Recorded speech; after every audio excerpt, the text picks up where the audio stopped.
persistir y ahondar en recobrar el papel que asumió en el pasado la explotación primaria de hidrocarburos para exportar y financiar el gasto público.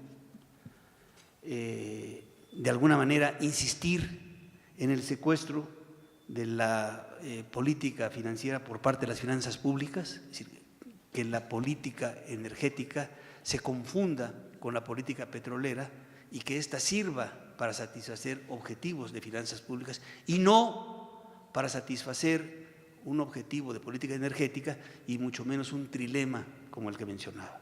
Pero esa es una vía, y es la apuesta oficial que está reflejada en los documentos y en los compromisos de México.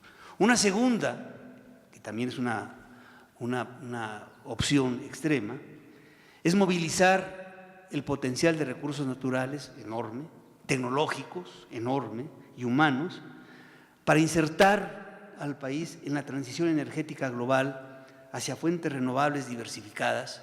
No se trata de eólicas en el istmo, no, se trata de renovables en el sentido amplio y amplísimo del término, que cubre desde el calentamiento de agua de un campesino, ¿verdad?, el gas LP, etcétera, hasta la generación de electricidad. Un uso eficiente y una dosificación de la transformación industrial. Es decir, actualmente ha quedado los eslabones industriales al interior del sector energético, quedaron desmembrados, quedaron desintegrados. Nosotros encontramos que investigadores del Instituto de Energías Renovables, y con eso termino, identificaron 84 medidas con nombre y apellido, que comprenden desde política de precios hasta estándares de normas regulatorias, inventos de forma de calentar el agua, inventos, etcétera. 84 medidas puntuales que las tienen categorizadas. Y encontraron que no solamente se podría cumplir ese 22% que se comprometió México y que está dudoso, porque ese 22% de reducción de gas de efecto invernadero se hizo antes de que estallara esta crisis del sector energético que yo me refería y antes de que estuviera en marcha la reforma energética. Es decir, no está conciliado todavía. Pero no solo eso, sino que con números demuestran que se puede reducir no 22, sino que se puede triplicar la meta de reducción.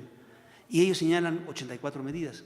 Las medidas, por supuesto, son muy discutibles, hay algunas medidas exageradas, etcétera, pero simplemente pararon la idea de que se puede hacer una cultura distinta, de que se puede plantear, de que es el momento, en este momento de transición, en este momento de cambio, de poder ver las cosas de otra manera y que además, y aquí viene lo más interesante, estas 84 medidas son compatibles y convergentes con el cumplimiento de objetivos rentables.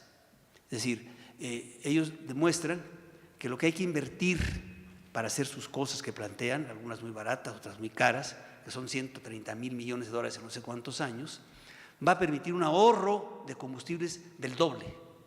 O sea, incluso que va a permitir, que puede ser negocio el de abandonar la persistencia en seguir insistiendo en algo que ya no es negocio, que es el sector, la explotación de los recursos fósiles, por algo que además involucra tecnología, involucra ingeniería, involucra recursos humanos.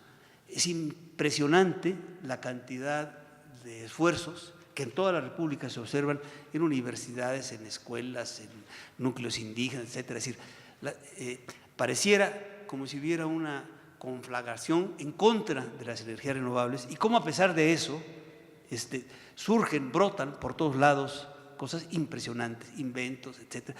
Y es que el mundo, esto no es una casualidad, el mundo está marchando hacia allá. Mientras nosotros estamos todavía considerando que si podemos hacer la subasta y las reservas, etcétera, los noruegos están planteando que en 2050 cero energía renovable, etcétera.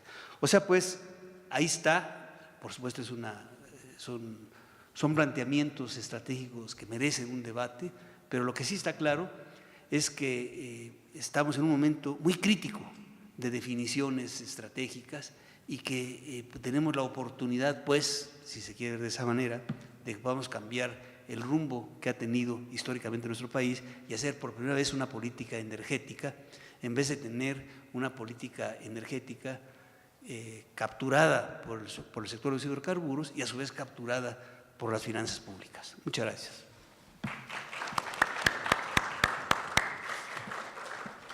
Bueno, esto es realmente un informe muy completo, va desde los objetivos hasta ver lo que está sucediendo y además las opciones de desarrollo, las opciones que tenemos ante una problemática muy compleja. Les recuerdo que las preguntas que vayan a hacer las pueden por escribir.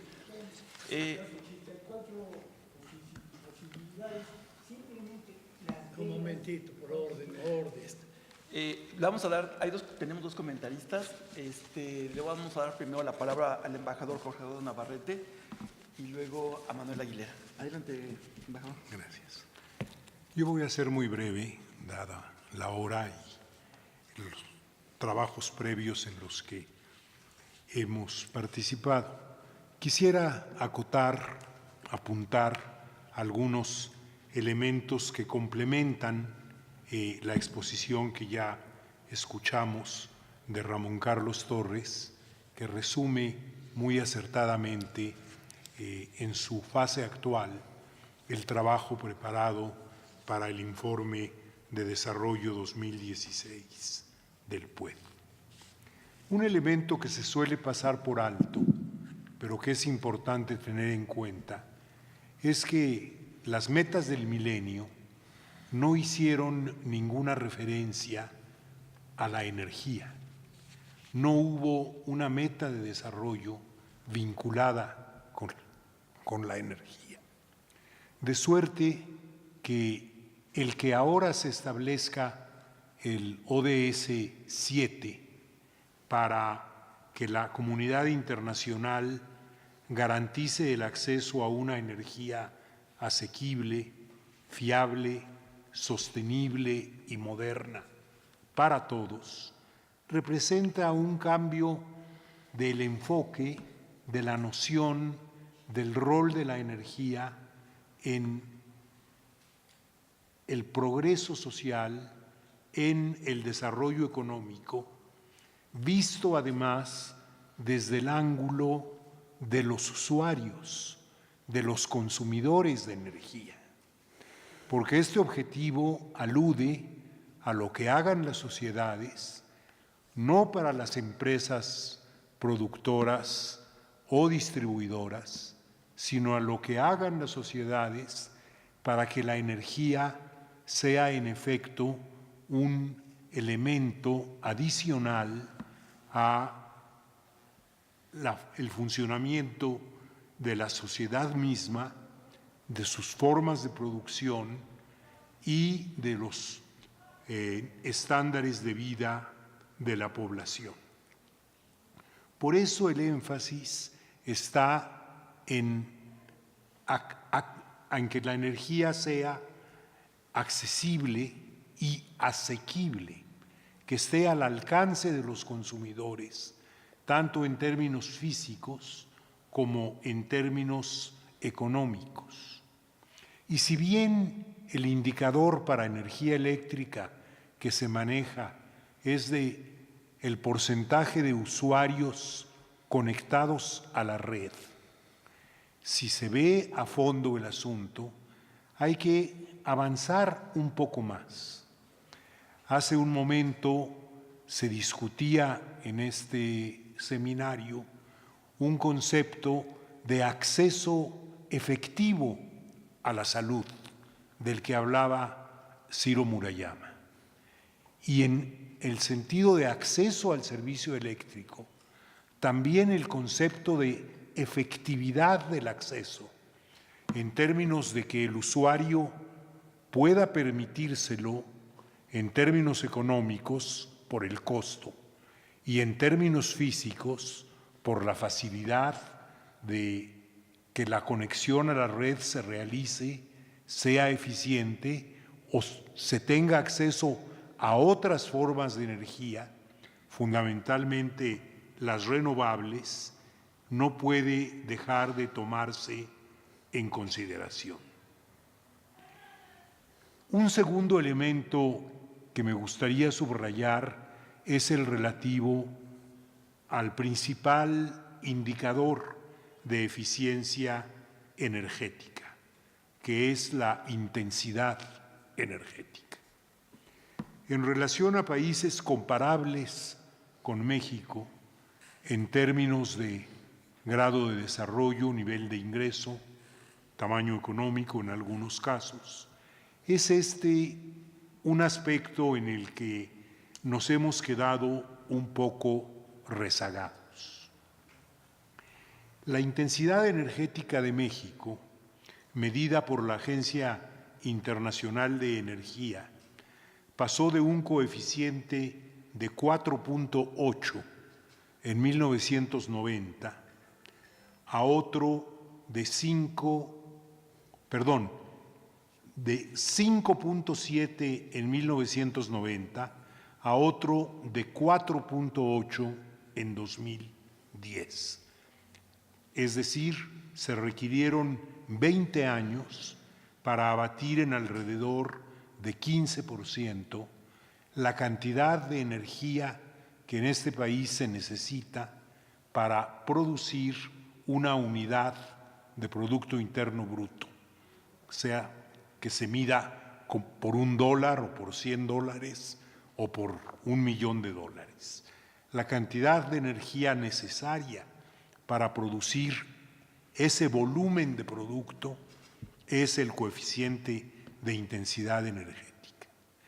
El Objetivo de Desarrollo Sostenible nos plantea la exigencia de, en los 15 años que faltan para 2030, reducir a la mitad el actual coeficiente de intensidad energética. Recuérdese, acabo de decir, que nos tomó 20 años abatirlo en 15%. Esto significaría un esfuerzo por el triple de intensidad y de efectividad para que el coeficiente pudiera abatirse en la proporción demandada en el lapso establecido en los objetivos de desarrollo. Yo personalmente creo que será un objetivo que no nos resultará sencillo alcanzar. Tercer punto. En materia de energías renovables, a las que ya hizo referencia Ramón Carlos en su exposición, enfrentamos una situación de enorme confusión. En realidad no sería exagerado decir que no sabemos a ciencia cierta cuál es el actual aporte de las energías renovables, no del conjunto de energías limpias, de las renovables a la generación eléctrica. Las renovables son la hidroeléctrica, la eólica, la fotovoltaica solar, la geotermia y la biomasa. En las limpias se considera también la nuclear y la generación a gas con técnicas de captura y almacenamiento de carbono. Pero pensando solo en las renovables, lo que los documentos oficiales señalan es que México logrará en 2029-2030 que el 25% de su generación eléctrica provenga de energías renovables, frente al 17% que es lo que obtuvo en 2014. Es decir, en 30 años ganará 7 puntos porcentuales en la participación de las energías renovables. Pero la sorpresa viene en el nuevo documento de la Agencia Internacional de Energía, hecho especialmente a petición del Gobierno de México para evaluar el avance que hasta ahora ha logrado la reforma energética y que se presentó la semana pasada. Es un documento hecho por la Agencia Internacional de Energía en colaboración con el Gobierno de México y explícitamente, dice el documento, basado en información oficial mexicana. De acuerdo con ese documento, el aumento de la generación eléctrica derivada de energías renovables será de 9% en 2014 a 14% en 2040, no en 2030. Es curioso que lo que la agencia dice que será el punto de llegada del esfuerzo de aumento de energías renovables en generación eléctrica dentro de 25 años, en 2040, sea inferior al monto que la estadística oficial mexicana, o una de las estadísticas, porque hay varias, señala como la cantidad que ya se obtiene de energías renovables. Es este tipo de dificultades a las que se enfrentan los analistas en materia de energía e hidrocarburos. Hay en ocasiones incoherencias difíciles de explicar en la información básica. Y termino refiriéndome a un punto adicional del documento nuevo de la Agencia Internacional de Energía. Al evaluar la reforma energética, en términos muy laudatorios, por cierto, señala que en lo que se refiere a extracción de petróleo, dice la agencia, el aporte significativo de la reforma se empezará a sentir de 2020 en adelante. De aquí a 2020, básicamente, el sector petrolero seguirá siendo Pemex y lo que haga Pemex, aún asociándose con algunas empresas extranjeras en alianzas, en farm outs, en otras formas de asociación. Y veamos muy rápidamente las cifras. La agencia espera que la producción petrolera de Pemex continúe declinando. En el año base del estudio, 2016, bajaría de 2.3 a 2 millones de barriles en 2020. Pero en ese año habría ya 300,000 barriles diarios, 300,000 barriles diarios provenientes de otros productores privados. Esta cifra de la agencia coincide con lo que Pemex llama el escenario mejorado de su plan de negocios, según el cual la extracción entre 2017 y 2021 se movería entre 1,9 y 2.1 millones de barriles diarios. La información que se encuentra en el informe de la agencia y que yo no he visto en ninguna otra parte es una distinción clara en lo que después de 2020 Pemex va a aportar en materia de producción y lo que después de 2020 van a aportar los otros productores. Las cifras son verdaderamente dramáticas. La Agencia Internacional de Energía espera que la producción de Pemex continúe decreciendo de los 2 millones de barriles establecidos para 2020 a 700,000 barriles diarios en 2030 y a 300,000 barriles diarios en 2040. En cambio, la producción de los otros productores, proveniente de nuevos yacimientos o de yacimientos no convencionales, los otros productores son empresas privadas, según la Agencia Internacional de Energía, se movería de 0 en 2020 a 1.9 millones de barriles en 2030 y a 2.5 millones de barriles en 2040. En 2030, entonces, el aporte directo de Pemex y sus asociados a la producción petrolera en México será de 27% y en 2040 de 10.7%. Quizá en alguno de estos años la Comisión Federal de Competencia Económica deje de considerar a Pemex jugador dominante y lo libere de las medidas asimétricas a las que ahora está sujeto. Muchas gracias. Ahora tenemos el comentario de Manuel Aguilera.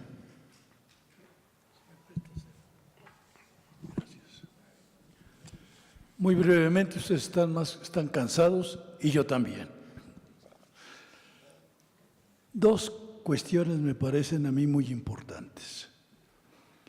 Yo quisiera poder infiltrar en la mente de todos los estudiantes de esta facultad